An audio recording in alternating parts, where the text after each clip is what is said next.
Hello and welcome to ParadoxDoesStuff. Today we'll be breaking down our personal top 10 Keyblades from the Kingdom Hearts series. Most of them for me are going to come straight from Kingdom Hearts 2, and I'm sure the same is similar for you. We'll do it as quick as we humanly can. This is our personal list, so it's not a fact, unless I'm clickbaiting you, in which case it is a fact. And let's just go straight into it. This is a new thing we'll be doing. I'm going to do top 10 Kingdom Hearts things leading up to Kingdom Hearts 3.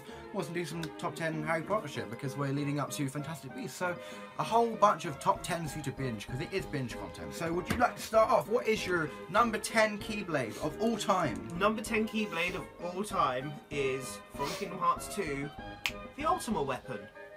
Putting in at number 10 purely because it's a good Keyblade, but you're gonna get it anyway, and it's supposed to be good. It's just OP, and that's basically it. And I don't mind that, but that's not enough for it to get higher on this list for me because I'm that guy. Yeah, I'll touch on it again because it's on my list as well, so I want to touch on it. My number 10 is, well, I nearly said number 1 by accident. My number 10 is, it's kind of cheeky, but I'm going to go with it. My number 10 Keyblade is the new Pirates of the Caribbean Keyblade from the Kingdom Hearts 3 trailers. I think it just looks really cool, like the steering wheel and all the Kingdom Hearts 3 Keyblade designs we've seen in the moment just look phenomenal. They've really put some effort into it. They look more like they're related to the worlds rather than it's just a Keyblade with some random design on it. Yeah, so if you look at the Pirates of the Caribbean Keyblade from the last world, we get Follow the Wind, which I quite like. It looks kind of like a steering wheel on the hilt, and then it's just it's a bit basic. A Keyblade, and you've got the medallion as a thing. And some of the Keyblades are really not good when they try and imitate the worlds, but everything I've seen from Kingdom Hearts 3 so far, especially the Toy Story Keyblade, which I got to hold and it was really heavy, they're doing a fantastic job, and that's what puts it in number 10 because it's hype. This is a hype call. So what's your number 9? My number 9 is weird. It's the Monochrome from Timeless River. I really like Disney era black and white stuff, and I like Steamboat Willie and all of that kind of crap. It's because I'm that guy. And I just like the fact that there's a nice level of detail in it. There's not a lot. It's more or less a Keyblade that's black and white and a little bit steamboat-y. But I like it, and I quite like Timeless River anyway, so that's me. I do like the effects it has when you hit things with it. I think it goes up like puffs of air and stuff. My number 9 Keyblade is, once again, we're going back to Kingdom Hearts 2. It is the Sleeping Lion, and you get this from your either second or third visit to Hollow Bastion, and it's based on Leon's Gunblade. I like it because it's one of the beefier Keyblades in Kingdom Hearts 2. It's one of the longest, definitely for sure. Maybe next to Ultimate Weapon and Guardian Spirit, the one you get from Auron. Guardian Soul? Something. Guardian Soul, yeah, there we go. It's like that, and I like it. It looks very sleek. And I like when they merge. You know, I'm a big fan of the Disney stuff, but I also like when they bring in the Final Fantasy aspect into Kingdom Hearts as well. So that's a big plus for me. So Sleeping Lion, that comes in at number 9, and it's because it looks nice. And 8 for me, unironically, Guardian Soul. Hey! You get it from Olympus Coliseum on one of the visits. Can't remember. Second. I just like it. It's long, it's sturdy, it's got a very simplistic but very Auron-ish design. You look at that Keyblade and you're like, my boy Auron gave me that. Yeah, that's a big thing for when you get Keyblades from people as opposed to you've completed the world and you get a Keyblade. I think you get more meaning to it when you receive it from the character and they say, here, take this. Because you carry on a part of them to another world. Exactly, and that's we read far too much into this. Oh, we do. But I like to carry my friends with me wherever I go. Is it my 8 now? It's your 8. My number 8 is Way to the Dawn, which is Riku's Keyblade, and you do get to use it in the end of Kingdom Hearts 2, very briefly in Xemnas fight, and you get to use it in Dream Not Distance. It's his first Keyblade. I really like Way to the Dawn because I'm a big fan of the colour scheme on it, the dark blues and the reds, and how the handle kind of looks like a wing, and you know, because it's basically his weapon thing he had in Kingdom Hearts 1. Yeah. That sword of the eye on it. That's right, Illuminati right there, up in your face, becoming his Keyblade. You know, when he earns the right to hold the Keyblade again, it's quite important. Especially at the end of Chain of Memories when he outwardly says, oh, you can go to light or you can go darkness, and he goes, I'm going to take the way to dawn. And that's why Riku is one of my favourite characters, because he serves the light, but also he'll punch you in the face. And what is on your number 7? My number 7 is a default because I couldn't think of where else to put it. It is the OG Kingdom Key. You can't move through Kingdom Hearts without seeing this everywhere. When we went to play KH3, there was a big freaking like mega statue run of a it. photo of that. Oh, my eject video will be coming very shortly. No way. It will. I'll try. But yeah, it's literally so synonymous with the series. Like, and I think everyone's first like Keyblade toy that they had was the Kingdom Key, because that's all you really could get. Yeah, unless totally. you got it custom made or some trash like that. So yeah, that's my number 7, just because I don't have a place to put it. Yeah, Kingdom Key definitely, because I remember one of the first cosplay pieces I ever bought inside Expo was the Kingdom Key. It was a wooden one. It was about £35, and the Cookie Monster broke it. I was having a photo of a Cookie Monster cosplayer, and he dropped it on the hilt. I think you told me that yours broke in the same way, didn't it? The half of the hilt came off, so it kind of looks like one of Ven's Keyblades. It was my Cloud one from Advent Children. Yeah. And the hilt, I was fucking around with it, and oh sorry, I swore on this. It's I tried. Fine. It's fine. We're doing good. I We're doing better. I whacked it against a fence, and it just shattered at the hilt. I think I threw it away eventually, because it was a travesty. I was like hot gluing it. I drew like things into it. I like hammered like bits of wood onto it as well. I tried to hot glue it. It was the most appalling monstrosity I ever witnessed, but it was funny. I did that because I was trying to glue mine back together, but when you glue things and you're doing art and crafting, you put newspaper down. What I end up doing is, instead of putting the Keyblade back together, I end up just gluing a bunch of newspaper to it. So that's my Kingdom Key. Yeah. What's your number 7? My number 7 is the Ends of the Earth Keyblade, which I've written it down. Sorry. You've rotated it down. I've rotated it down as the second form of Terra's Keyblade, the one you get at the end of Terra's story in Breath of Sleep. So you start with the smaller version of it at the beginning of Breath of Sleep, and then turns into this big, crazy, boom, boom, boom, smacking heads around all over the place. Ends of the Earth. The Batty.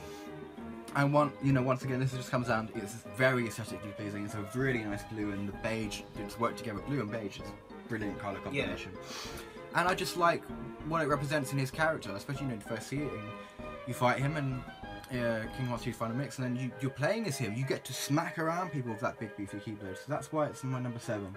And we move on to number 6. Why am I doing that? What? That's not 6. Please save me. 6. 6. Number 6. I feel like this is kind of bad because you've already mentioned like 2 things on my list, but for mine, it's Way to Dawn. Hey. I adore it. I didn't expect that. It would have been higher up if I ever did this list properly. Realistically, looking back on, I should have swapped it around. But anywho, I experienced Kingdom Hearts when I was a teenager, so I was super edgy and cut my life into pieces. So the fact that he's got this badass like bat wing and he's holding it like that, and I'm like, you're a boss. He is. And it's just so I spent so much time in the world that never was, just so I could muck around with it. And it looks quite cool in Kingdom Hearts 1 when it's the Soul Reaper, Soul Eater or something like that. Something Soul. I love it. I love Riku, and it make my pee-pee hard. That's where I'm at. Cool. On my number 6, this is where I've put the Kingdom Key, because as he's already said, it's the staple. It is. If you see the silhouette of it, you know where you are. You know you're in Kingdom Hearts. You're playing the Kingdom Hearts game, and it means a lot more to me. And I expected it to be higher on this list, but then I thought about things and I went, it's actually not as high. Sorry, I'm really ill. As it should be, the respect it gets. It's not the strongest Keyblade. In fact, it's the weakest one. Well, actually no, it's one of the weaker ones. But I like it because it's how do I word this without sounding like an idiot? It's the Keyblade. It is the Keyblade. It's definitive. It is the definitive Keyblade, and every time you see it in a cutscene, it's very nostalgic. You can get Sora's new Keyblade, whatever that crazy, colourful thing is, but it's never going to be the Keyblade because it just looks like a big key that's also a blade, and you can hit people with it. And yeah, it's powerful. And right, quickly to drop in on this. Did you put Mickey's Keyblade anywhere on this list? What, Kingdom Key D? Yeah, which is just a blinged out Kingdom Key, really. Yeah, it's the fact that the Kingdom Key is so iconic that the House of Mouse gone, hey, our top guy, our mascot, this is his Keyblade. That's what he's gonna use. It just makes it more mythical to me.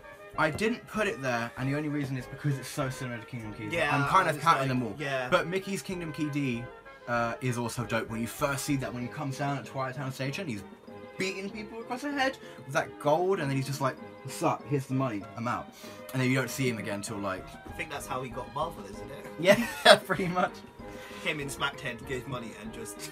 So that's number 6, and so now we are on number 5, and Top that is the correct 5. That is the number correct of number. fingers. Top 5 is going to be one that makes you roll your eyes at me, but it is, of course, without a doubt, Sweet Memories. I love the Winnie... In Kingdom Hearts 2, I love the Winnie the Pooh world. I just enjoy it. It's so sweet. It's so wholesome. And I quite like Sweet Memories, because I got to a point in Kingdom Hearts 2 where I just didn't have anything else to do, so I just started battling Sephiroth with dumber and dumber rules. So, like, just Kingdom Key, no combos, and then Sweet Memories takes off a combo. So I'm like, I'm gonna do that, and it just makes me feel very happy, and it has such a satisfying noise. And there's honeybees. What more do you want? It does have a satisfying noise. What about you, my dude? Number 5, this is where I've put Fenrir, the Keyblade you get once you beat Sephiroth. So that's actually quite a nice little segue there. It should realistically be higher in my list, because once I get to the point in the game where I've beat all the bosses, done story, it's the Keyblade I rock around with. I'll rock around with either Fenrir or the ultimate weapon. You know, I tend to interchange those two. It's always those two, and either way, one of them is always on final form, so I'm always using them because I'm always in final form. So it should be higher, but simply for the nostalgic reasons and other things, it's not. But Fenrir is dope. Like, I think it's actually a touch stronger than the ultimate weapon. It's one point stronger, but magic is weaker. Magic is weaker, and it takes away one combo point. Yeah, it's a negative combo. Yeah, but Fenrir, dope looking. It's basically Cloud's Buster Sword. And also, it's kind of like, I'd say this is where the influence of Riku's new Keyblade came from, with that khaki look. Yeah. So it's like the Buster Sword if it was a khaki, and that's where I think where Riku's getting this idea from. So hopefully we get Cloud interacting with Riku. Who knows? This could be interesting. Did you do number 5? I did number 5. This would be number 4 for me. And this is a cop-out because this is where I put Fenrir. I like it because, yeah, the design hits like Cloud's Buster Sword from Kingdom Hearts 1 with all the bandages and the kind of khaki look. And it's just great because it signals, yeah, I beat Sephiroth. And trying to beat Sephiroth in Kingdom Hearts 1 was the challenge. So finally doing it in Kingdom Hearts 2 and getting... Still haven't done it. Neither have I. Getting that weapon, yeah, it was you got a combo knocked off and the magic sucked compared to Ultima, but you still got it. It's something you could hang on a trophy wall and be like, hey guys, totally. Like you invite your friends and family around, they're like, dude, what's that? It's like, got that from killing Sephiroth. Yeah, I beat the one-winged angel. Yeah. It wasn't easy as a kid either. It wasn't easy. It's cakewalk now, unless I'm doing a tutorial video on it. In which case, it's not a cakewalk. For more information, see my published works. Nearly spat the water. So, is that number 4? Now it's your 4. My number 4 is the Star Seeker Keyblade from Kingdom Hearts 2, which technically is Mickey's Keyblade. So that's, yeah, you know, Mickey's Keyblade is on here. Star Seeker, it's the second Keyblade you get in Kingdom Hearts 2. Or technically the first one you get that you're not forced upon. You have the Kingdom Key to start with. You're given the Star Seeker. And I remember being really infuriated that I couldn't instantly change. You can't change a Keyblade out unless you've got another one to put it. So I couldn't swap instantly for Star Seeker, and I was like, oh, I just want to play it. It looks so cool. It's mostly aesthetics. Once again, because I'm a sucker for them. It really pleases my eye. And back in the day when I didn't understand stats and strength and shit, there we go, I swore again. I would use it all the way through the game because it was my favourite. I beat everyone with it. Xemnas, you know, the whole game, because I didn't care about... I didn't even know how to use abilities. I was a dumb child. So Star Seeker is my number 4, and I thought that would be actually number 2, but when you get to number 3s, you kind of see where I'm going with this. So that leads you to your number 3s, and my number Trez, that's 3. If you don't speak, yeah. Take a sip. My number 3 is the one-winged angel from Kingdom Hearts 1. Interesting. Purely because I should have swapped it with Weighted Dawn. But I'm mad of my word. I will put this in number 3 because, yeah, Sephiroth was a right pain in the backside. Right pain. And then you get this, and it does look quite cool, the fact that it's just jet black with these little red flames on it, and it just looks cool. And it's very long and thin, kind of like his Yeah, it represents his Masamune. Masamune. Milkshake, it represents that. I'm a big Final Fantasy VII fan, so I'm not doing well here. For full details, see my published works on Final Fantasy. And it's just, once again, something to put pride on. So when you put it underneath, Fenris, people are like, hey, where's that from? And it's like, that's when I fucked him up the first time. Yeah. But you're number 3, my dude. Way to Adorn is way cooler. Yeah, Way to Dawn is cooler. I liked One Winged Angel, but it felt kind of plain to me. Yeah, it doesn't have the flair, but I kind of like that. I'm that guy that likes jet black finishes as well. No, totally. There should be more black Keyblades in Kingdom Hearts. You know, So the quality. That's a joke. No, but seriously, black Keyblades are dope. As you'll see later. My number 3 is Decisive Pumpkin. Because it's brilliant. It's so brilliant. Because you don't get a Keyblade from Halloween Town in your first visit. So when second visit comes around, they go, oh no, we saved this for you. Like, this is good. It's such a wham Keyblade as well. So good. I think I was using that until I got my number 2, to be honest with you. Yeah. Sorry, not my number 2. My number 2 was going to be Fatal Crest, and I've been changing it and not remembering what I've done. I do like Fatal Crest, but by the time I get it, I'm already over leveled to the point where it doesn't do anything. Yeah. I've already got Ultimate by that point. Because stupid me, what am I talking about? I've already got something strong. Yeah, you've either got Oblivion or Fenrir. Or realistically, Decisive Pumpkin ranks up there as well. Yeah, like... I think my Decisive Pumpkin's still on my master form. Because it's... Yeah, it's always on my thing. Always. I love Decisive Pumpkin. Is it aesthetics? You tell me. Of course it is. It's definitely aesthetics, but it's also... it's a very useful Keyblade. If you don't have the ultimate weapon, since the Keyblade, I would strongly recommend going up against Sephiroth with. Totally and utterly screw people up with that. And, you know, the sounds, and each Keyblade that you strike with does... When you hit something, different things come out. And it does that sort of weird little... It makes you feel like you're opening a toy box. Entirely, yeah. And also, it comes from one of my favourite Disney worlds in the game. My favourite Disney worlds are Halloween Town and Olympus Coliseum. That's my favourite Disney worlds in the game. I should have saved that for a list, really. But... Well, you don't know the other 8, so, you know. Is that number 3? So one, twos? Number 2 is a recent entry, and it is the Keyblade from Toy Story in Kingdom Hearts 3. Ah, so I'm not the only one putting a Kingdom Hearts 3 Keyblade here. Yeah. Okay. To be honest, when you said yours, I was like, oh, I can put that in as well. And like you said, when we had it at EGX, it was so weighty. And it does do a great job of conveying the Toy Story theme. It's bright, it's colourful, it's got a bit of buzz, a bit of woody, but it still feels and looks like it's a toy. so inventive. You've got the box that Buzz comes in as a toy, as the hilt. Yeah. And then you've got a big cactus as the main blade. And then you've got Woody's hat sitting on it and rope, and it's brilliant. Dope. It's dope. It's really cool, and like the whole form changing thing, where it becomes a mallet, and it just brilliant. Really underlines the whole story for me, and I love that. I like it a lot too. I like it so much, in fact, that it's in my title card now. It's me holding we don't know what it's called, do we? Toy Story 3 Keyblade. Toy Story 3 Keyblade. That's what I'm holding in my outro card. You know, this was a hard list to make because it's not saying these are only Keyblades we like. We like loads of Keyblades, but when you narrow it down to 10, I thought 10 was pushing it. I thought 10 might be a bit too much, but then I looked at it and went, oh, there's so much more I like. If you were like top 5, this would have been hard. So hard. Difficult. So I'm on number 2 now. Yep, you're number 2, my dude. My number 2 is the Ultimate Keyblade from Kingdom Hearts 2. Because when you look at it, it just screams, this is going to destroy everything.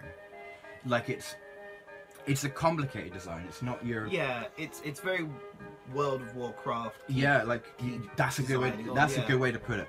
Because when you go from these kind of basic-ish kind of Keyblades you get from most of the game, you know, there's nothing too crazy going on. They've mostly got like a pole, giggity, some kind of hilt design, and the offshoot. Whereas the ultimate weapon has all these layers and stuff going on like that, and it's just crazy, and the colours as well. And Christ, it's very reminiscent of the what do you call it? The Keyblade or the X-Blade? Yeah, you can call it either of those things. The X-Blade. Sure, you can even call it Chai-Blade. Chai-Blade latte. I could go for a chai I could go for a Chai-Blade latte. Should we go for a chai latte? Yeah, totally. We'll do it after this video. Yeah, dude. Yeah, it's you have to make it, as you probably know if you're watching a Kingdom Hearts video. You have to make it. It's a little bit more complicated in Kingdom Hearts 2 Final Mix because you've got to now go to the Cavern of Remembrance and do all that fun stuff, and you've actually actively got to beat at least one mushroom to do it as well. Yeah, which is very annoying. So it's not as easy to do it. But if you do want to get the weapon easier, I recommend the mushroom in Halloween Town, because you just go there, get about 10 ethers, and put that on your shortcuts with Reflegger. And win. And win, yeah. And you get the items you need, take it to a Synthesis Moogle, and be happy. Just be happy. Exactly. We move on to number 1. It's getting exciting. Is it? Of course it is. So my number 1 is the Ends of the Earth. It's no secret that I like the edgy characters. I love Riku. Terra's Keyblade just feels so involving. And Terra to this day is the only person I've finished with Birth by Sleep because I love it so much. It's classical in its design. It's robust. It's not quite streamlined. It's not quite right, which I feel involves into character with him. And it just feels so... When you hold it, it feels amazing. Even when it's in its basic form, you look at it and you're like, this is gonna hurt someone. Yeah. This is gonna hurt some unversed, heartless nobodies. Totally. It feels heavy when he swings of it. There's a weight to it. It feels powerful, and it's a weapon he has for Lingering Will as well. If anyone's done Lingering Will on Kingdom Hearts 2 Final Mix, you're a better person than me, and you will be until I am a better person than you. But it's so fucking cool. It's the epitome of awesome to me, and I cannot, for the life of me, I'd stick it on my bum. I'm just gonna say it. Like, you know what it always reminds me of? You know, like on a roof, you get the TV over your phone. Yeah. All those little like that.